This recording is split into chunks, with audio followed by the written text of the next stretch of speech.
When we think about luxury as a know-how, as an industry, as a business model, one thing that is very important to take into consideration is that luxury should be associated with the idea of human touch, with the idea of craftsmanship, and with the idea of excellence.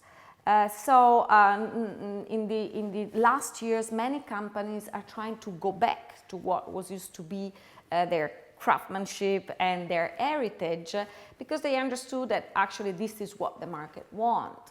So quality, but a quality that is very much associated with manufacturing that is superior. So luxury should not be much associated with series, with actually massive volume with the industry, but rather with the human touch of craft.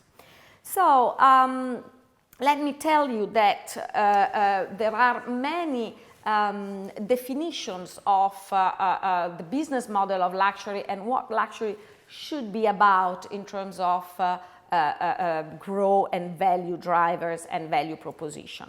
The first definition about what luxury stands for from a business perspective comes from Comité Colbert and McKinsey, who at the beginning, at the year 2000, started defining this phenomenon, or this market segment, let's say better, saying that luxury as a business should have at least 4 elements. The first is a strong branding related to an aspirational, exclusive lifestyle. And this tells you why many luxury brands, for instance, are French, the art de vivre, but some are also Italian, and we will discuss a little bit more about that. A second element is, of course, as I said before, a superior quality and a certain timelessness of the product itself. And this is what makes luxury different from fashion, for instance. We have high fashion that might be expensive, but the characteristic of high fashion is to be fashionable, so going out of fashion after a season or even a longer period, but being out of fashion.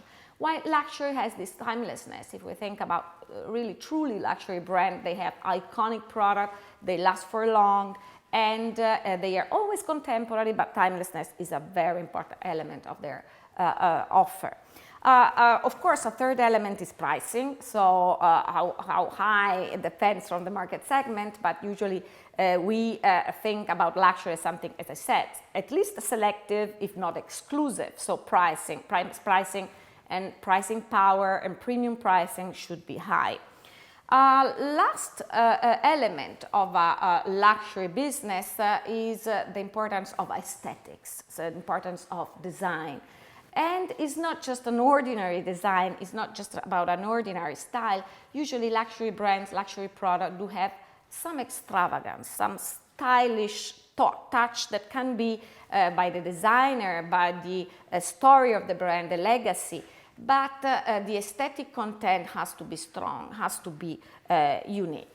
So let me say that a luxury good and a luxury brand at the end of the day has to balance 2 elements. First, an intrinsic value of the product itself that has to be, as I said, precious, made by hands, unique, and an intangible element that has to do with branding, has to do with a lifestyle, and gives this dream effect that the customer is looking for.